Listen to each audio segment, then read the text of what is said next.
صبحونه چی درست کنم؟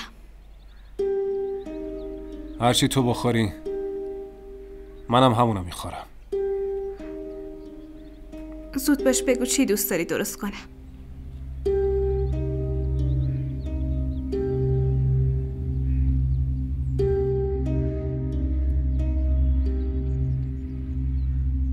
بیرون میخورم.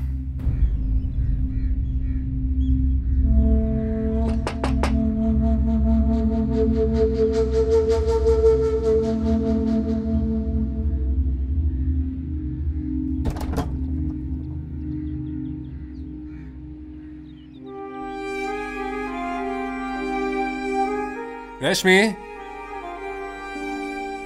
پولوشا چطوری؟ من خوبم، تو چطوری؟ خوبم، بیا بشین. کی آدرسمو بهت داد؟ زعیم بهم خبر داد. تو میدونستی پولوشا میاد اینجا؟ بشین پولوشا. راستی خبر داری؟ یه دختر به دنیا آوردم. اسمشو گذاشتم زندگی. نظرت چیه؟ اسم خوبیه؟ بیا بذار زندگیمو نشونت بدم. بیا. بشین. اومدم خودتو ببینم. لطفاً بشین. اما تو که از دخترم خبر نداری.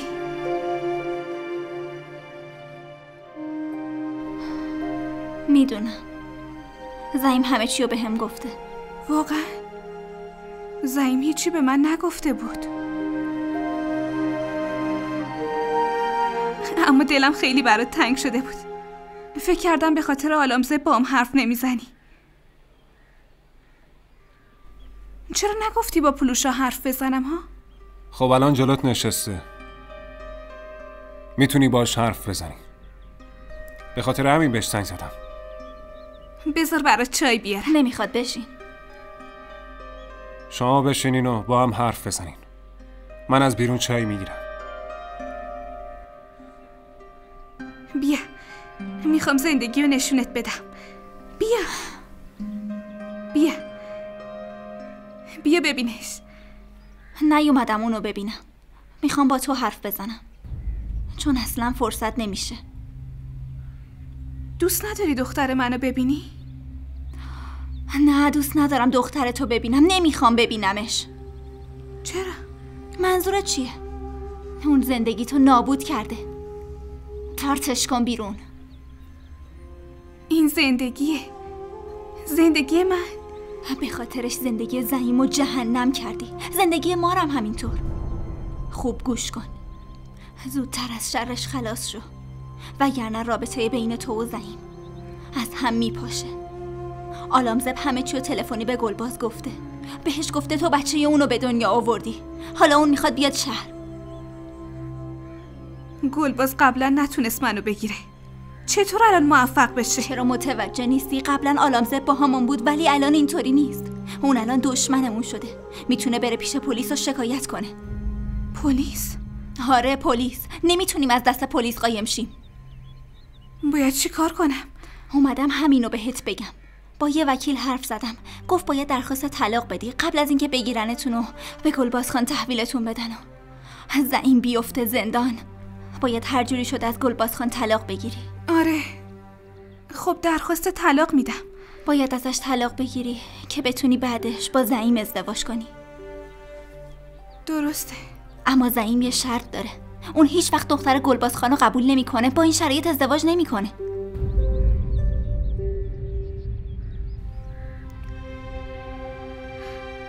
اشتباه بزرگی کردم. بعد از تولدش اصلا نباید نگاش میکردم. شاید غریزه مادریم تحریک نمیشد. تمام شب بالا سرش بیدار بودم. چطور میتونم اونو از خودم جدا کنم؟ به خاطر همین باید هر جور شده اونو بدیمش به گلباز خان. گلمکه نگهش میداره. خودش ازش مراقبت میکنه. گلباز باور نمیکنه که این بچه خودشه. وقتی ببینتش اونو میکشه. منو ببخش پولوشا. تو درک نمیکنی که مادر بودن و غریزه مادری چیه. نمیذارم بچم کشته بشه. پس دختر تو بدیم به سارا خانم. اون حسابی ازش مراقبت میکنه، حتی میتونه بهتر از ما بزرگش کنه. من همه هزینه‌هاشو میدم و میفرستمش مدرسه. نظرت چیه؟ یعنی این ممکنه؟ آره ممکنه. خودم باهاش حرف میزنم. موافقت میکنه.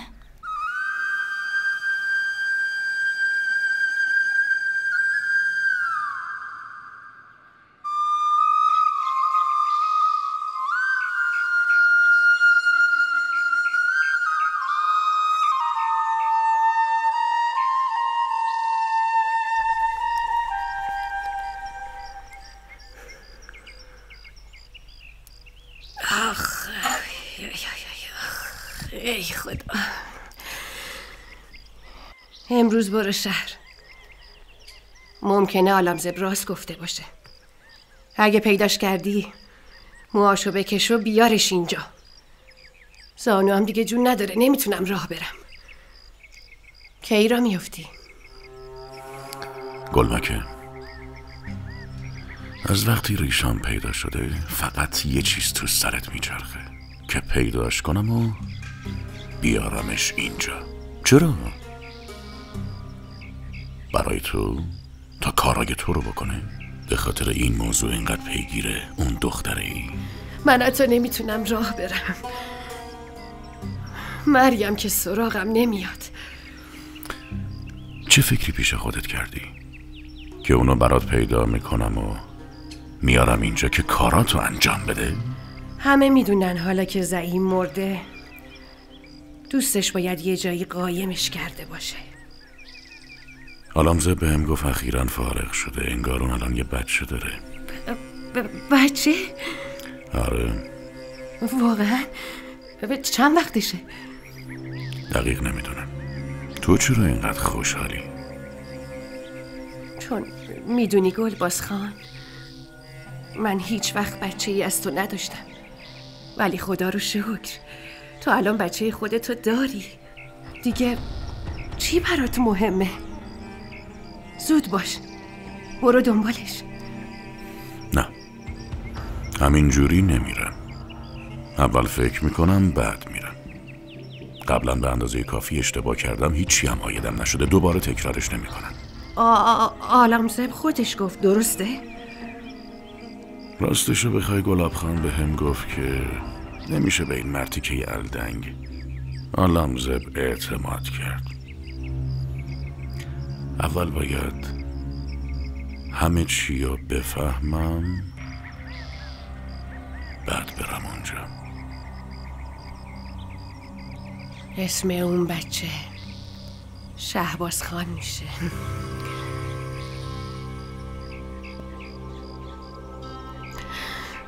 شهباز خان.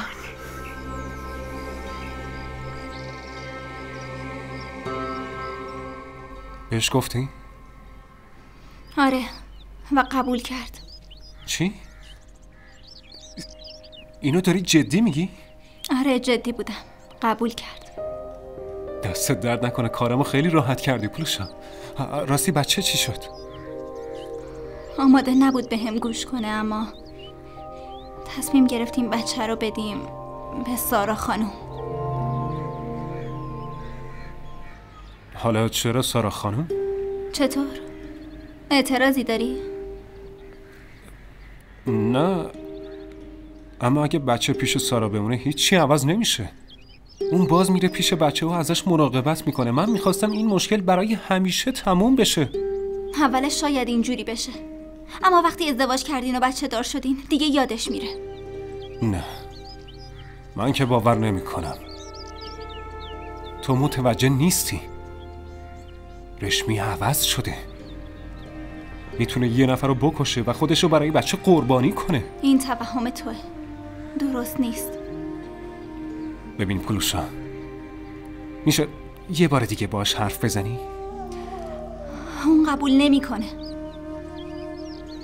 و راستش امکانش هست سارا خانم بخواد خونش رو عوض کنه. آخه چرا سارا باید همچین کاری بکنه؟ خونش اینجاست. میخواد بچه رو به سرپرستی بگیره و این کارو میکنه. من باهاش حرف میزنم، اگه قبول کنه عالی میشه. اگه اینطوری که میگی بشه باش، منم مشکلی ندارم. در هر حال باید بره. حالامزب زندگیشو جهنم کرده، همش سر خود میره خونش. شاید اینجوری مشکلمون حل بشه. الان من خودم کلی مشکل دیگه دارم. بگو قراره کی بریم تا طلاقش رو بگیریم؟ خیلی طولش نمیدیم. گلباز خان همه چی رو میدونه. ممکنه هر لحظه بیاد اینجا. قبل از اومدنش ما مدارک طلاق رو میفرستیم روستا. صبونه حاضره. اومدم. بریم.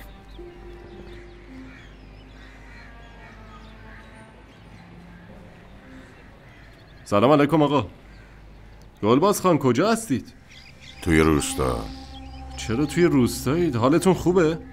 خودم خوبم عالمزاده، اما از وقتی اون خبر رو بهم دادی ذهنم به هم. گلباز خان بهتره هر چه زودتر خودتون رو برسونید اینجا. میام، زود میام. اول یه کاری کن که حرفتو باور کنم. حقیقتو بهم بگو. اگه مطمئنی که میدونی اون زنی که کجاست، آدرسشو بهم بده. همین الان. گلباز خان اگه شما بیاید اینجا اینا رو خیلی زود میفهمیم. تو خیلی به درد نخوری. چجوری قراره بفهمیم؟ پلیس. من میرم پیش پلیس و یه شکایت علیه پلوش انجام میدم. ای مرتی که الدنگ، بی وجود بی غیرت. یه موضوع خونوادگی رو میخوای ببری پیش پلیس؟ گلباز خان اینجا شهر. اینجا با روستا خیلی فرق داره. ای شهر یا روستا، قانون ماست. فقط خواستم کمکی کرده باشم. اگه قصدت کمک کردن به منه، از زنت بپرس ریشام کجاست. اگه فکر کردی مشکوکه ازش بپرس. اگه نگفت زنتو مثل مردای روستا همونجا به زنجیر. بابا ازش پرسیدم، خیلی ازش پرسیدم، نمیگه لامصب. لعنت بهت عالمزاده، به هیچ دردی نمیخوری. من میخواستم کمکت کنم گلباز خان، اون وقت تو با من اینجوری برخورد میکنی؟ اگه برخورد من برات مهمه، اگه الان جلوی چشم بودی یه گوله حرومت میکردم. میخوای کمکم کنی؟ آدرسشو پیدا کن، بقیه‌ش هم بسپار به گلباز خان. باش حیوان، گوش کن. هرچه زودتر آدرسشو از اون زن بیریختت میگیری، وگرنه خودم میام و از زنت میپرسم. و همه خوب میدونن که وقتی گلباز خان چیزی بپرسه جوابشم میگیره.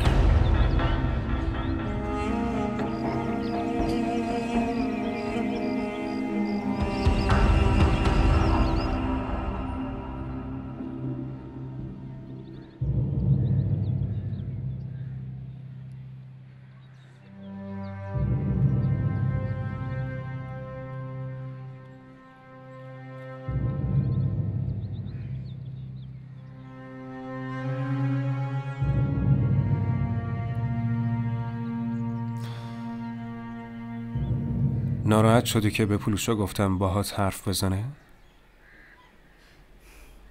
نه، من درکت میکنم.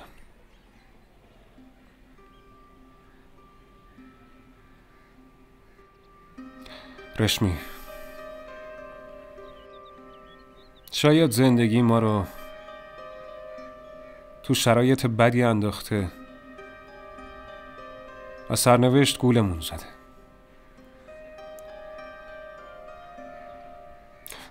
اما من میدونم که تو اشتباه نمی کنی. منم همینطور. اما من باید فداکاری کنم.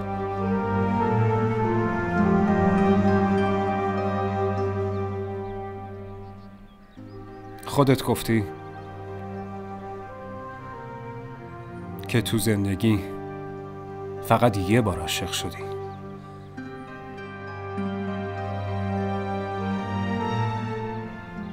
اونم با من.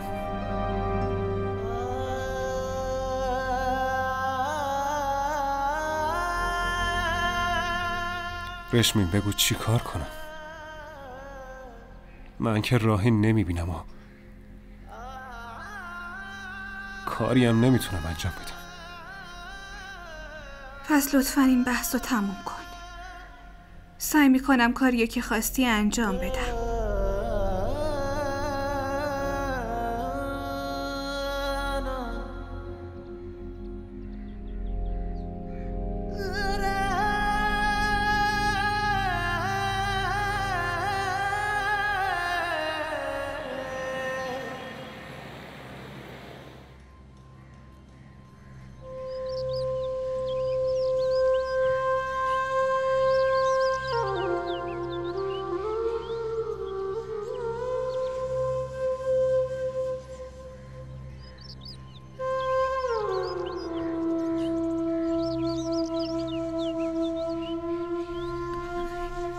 رشمی؟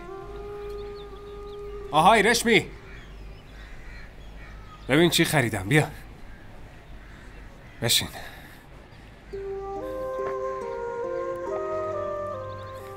اینو ببین.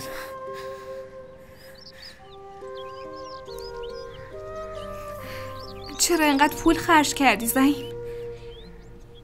اینجا رو ببین. دوست دارم تو عروسیمون این تنت باشه. رنگش خیلی بهت میاد. چرا از الان خریدیش؟ حالا خیلی مونده. رفته بودم فروشگاه، حس کردم این بهت میاد. قیمتشو پرسیدم و از اون روز کم کم پسنداز کردم. امروز پولش جمع شد و تصمیم گرفتم قبل از اینکه کسی دیگه اونو بخره من برات بخرمش. حتما خیلی گرون بوده. من هیچ چیزی گرونه برات نخریدم عزیزم. این خیلی بهت میومد. باید برات گوشوارم بخرم. قبل از آماده شدن برای عروسی با خودم میبرمت بازار بگردیم تا بتونی به انتخاب خودت طلا بخری.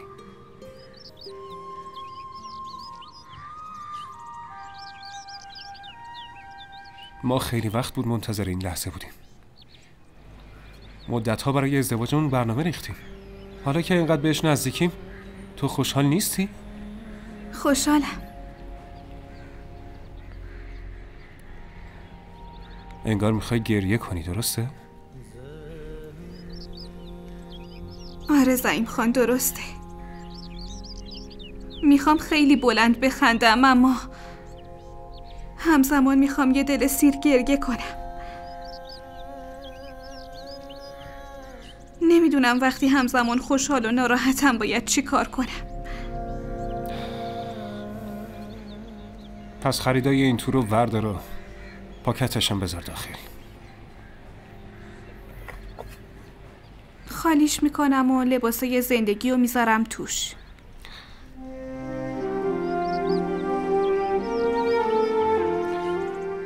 من به سارا خانم زنگ زدم. از مدرسه میاد اینجا و بعد بچه رو با خودش میبره. زندگی ما ازم میگیره. آخه این چه اسم مسخره‌ایه؟ زندگی منو میگیره. کاش اینقدر که زندگی میگی درباره زندگی خودت حرف میزنی. من درباره زندگیم حرف میزنم. یعنی من زندگیت نیستم؟ تو هم زندگیم هستی. مشکل همینه دیگه. همینه. توی عشق ما فقط تو توی قلب منی، ولی توی قلب تو من و اون با هم. چرا داریم دعوا میکنیم؟ اون داره میره. ببین ریشام، اگه با آرامش بشینی و فکر کنی درک میکنی که این بهترین کاریه که میتونی بکنی. حضور مادر بهترین چیز برای بچه هاشه. فکر کن حالا که به دنیا آوردیش کلی هم براش زحمت کشیدی، بهش غذا دادی، بزرگش کردی، چی کار میتونی بکنی؟ فکر کن از گلباز طلاق بگیری و نجات پیدا کنی. وقتی گلباز بفهمه میاد اونو ازت میگیره. اون وقت میخوای چی کار کنی ها؟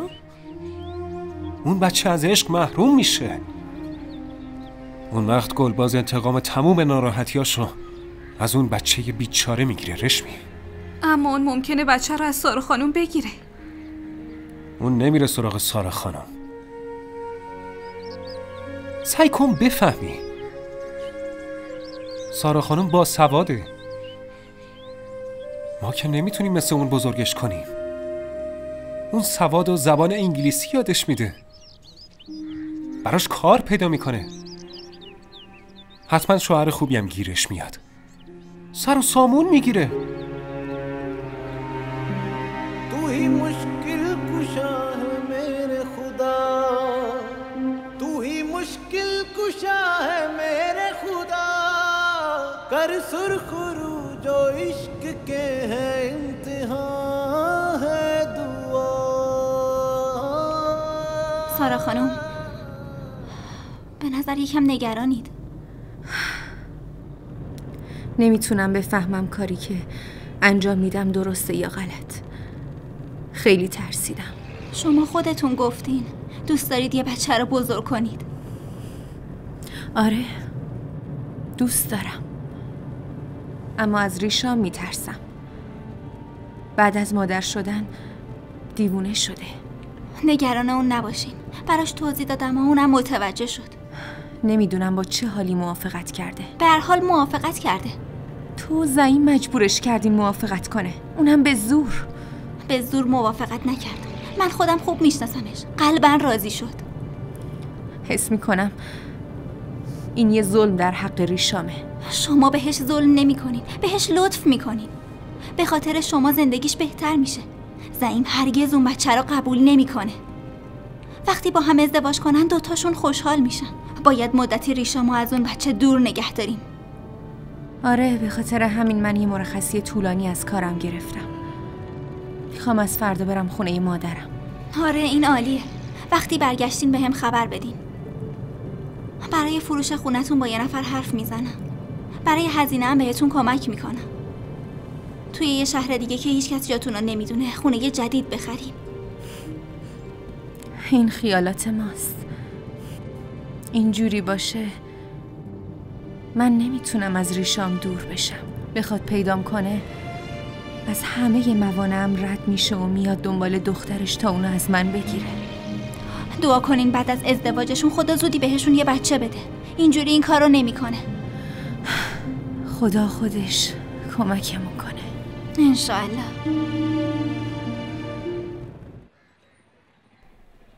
همه چیزاشو جمع کردی؟ آره، یه سری لباساشو شستم و پهن کردم که خوش بشن. بعدن اونا رو میارم. اگرم احیانا چیزی جا بمونه عیبی نداره. مطمئنم که سارا خانم همه یه چیزایی که یه بچه ممکنه لازمش بشه رو داره. با چیزایی که اینجا میمونن چی کار کنم؟ وقتی کنارم ببینمشون ناراحت میشم. بهتره همه چیزاشو باهاش ببره. آره درست میگی.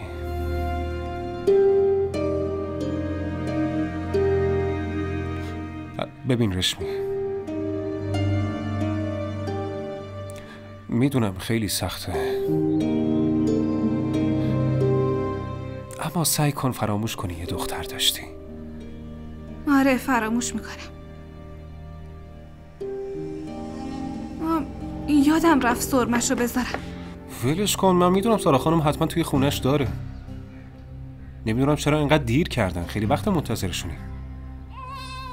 حالا تو یکم ساکتش کن، همش داره گریه میکنه. میخوام گریه کنه. صداش باعث میشه بهش نزدیک باشم. زعیم خان از حالا دنبال صداش میگردم. اما تو ناراحت نباش، تو از شرش خلاص میشی.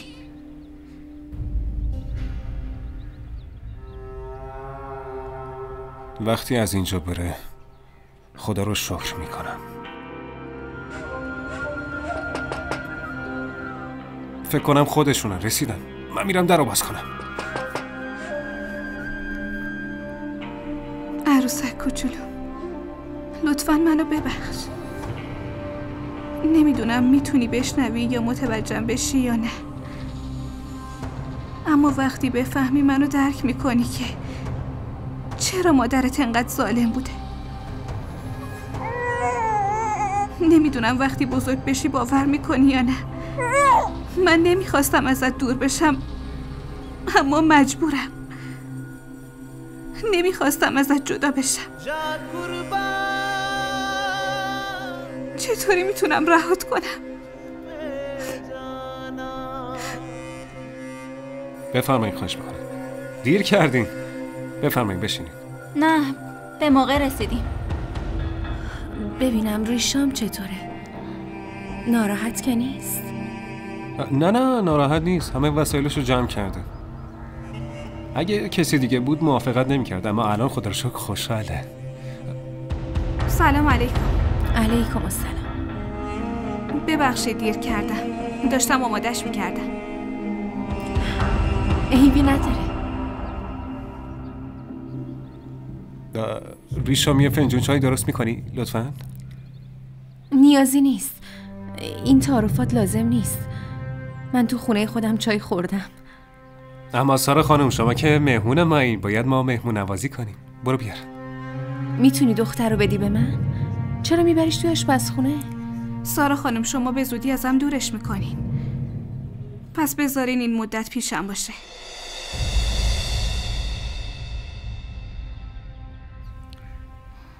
ریشام تو بیا بشین، من چای درست میکنم. عادت دارم وقتی بغلمه کار کنم. تو بشین.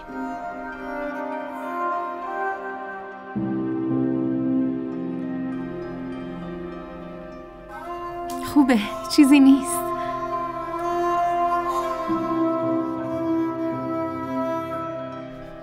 تا حالا دیدی همه باهات دشمن بشن؟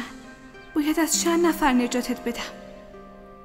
باید چی کار کنم؟ سارا خانم میبینین تو چه شرایط روحیه؟ آخه کی بچه رو با خودش میبره آشپزخونه؟ دیروز داشت خودشو میسوزوند. هیچی مثل این نیست. اون هیچ کاری مثل این نکرده. یه بچه داره، هوشیاره. یکم زمان میبره که عادی شه. همه چی کم کم درست میشه. نگران نباش. آره یه فکرایی کردم، اونو متوجه. به خاطر همین میخوام از کارم مرخصی بگیرم. فردا با هم میریم بیرون یه چرخ بزنیم. درست میشه انشالله. این خوبه. نمیخوام امیدوارت کنم که میتونم فراموشت کنم. این غیر ممکنه. تا حالا من مادرم رو فراموش نکردم. تمام زندگیمون دلمون برای هم تنگ میشه. اینجا دلم برات تنگ میشه. تو هم اونجا دلتنگم میشی. داری میخندی؟ فکر کردی دروغ میگم؟ نه، فقط تو زجر میکشی، نه من حتی صداتم نشنیدم. نمیدونم چی صدا میکنی. مادر، مامان، ماما یا مادر جون. کسی اینجا نیست. کسی ما رو نمیبینه. فقط یه بار بگو مادر. داری انگشتمو میگیری؟ این یعنی نمیخوای منو فراموش کنی؟ نگران نباش عزیزم، دلم پیشته. همدیگر رو میبینی. ببینم کی میخواد جلومونو بگیره. باید با من بیای. من تصمیممو گرفتم. میخوام یه چیزی بهتون بگم. دخترمو به سارا خانم نمیدم.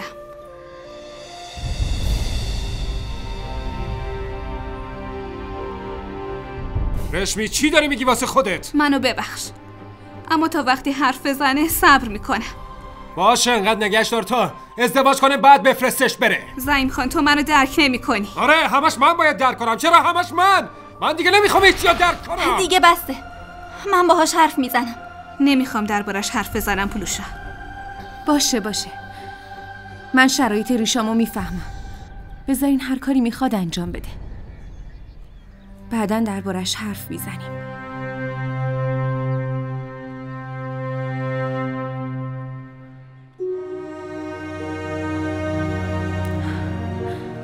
بریم پلوشا. خدا نگهدار.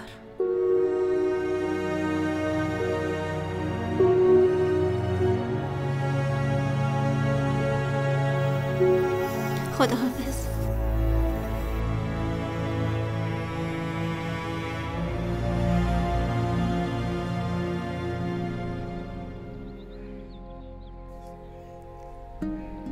دیدی؟ چجوری نجاتت دادم؟ حالا دیگه جایی نمیری.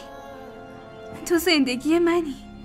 چطور میشه زندگیمو از خودم دور کنم؟ دیگه تو جایی نمیری. پیش خودم میمونی. با همیم. خوشحالی؟ نجاتت دادم.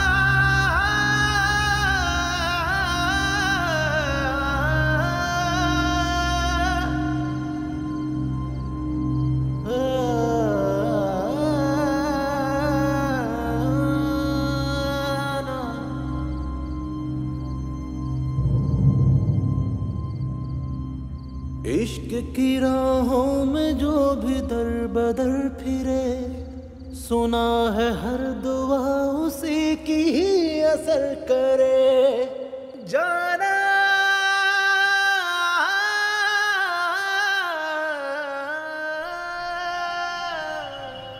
من تصمیممو گرفتم. اگه بخوام بین تو و زندگی یکی رو انتخاب کنم تو رو انتخاب میکنم.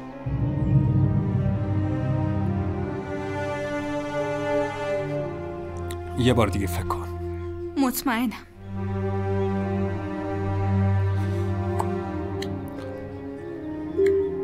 پس به سارا خانم زنگ میزنم.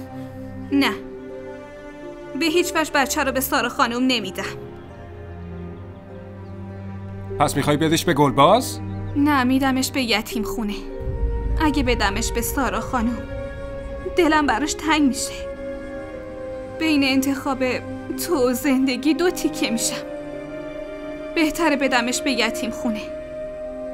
اگه گم بشه یا بمیره فرقی نمیکنه.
رشمی باید از اینجا بریم.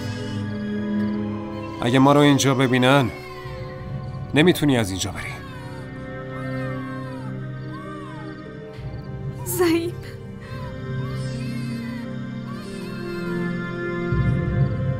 من واقعا متاسفم، اما زیر حرفت نزن.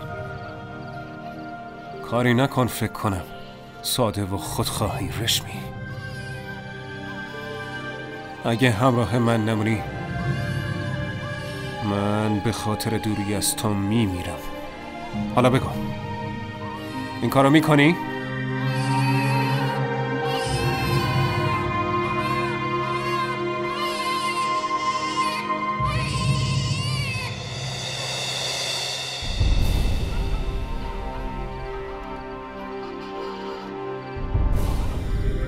رشمی، یا الان یا هیچ وقت. نمیتونم ازش جدا شم زعیم. یعنی از من جدا میشی؟ نه، نمیتونم. پس باید بین ما 2 تا انتخاب کنی، یا اون یا من.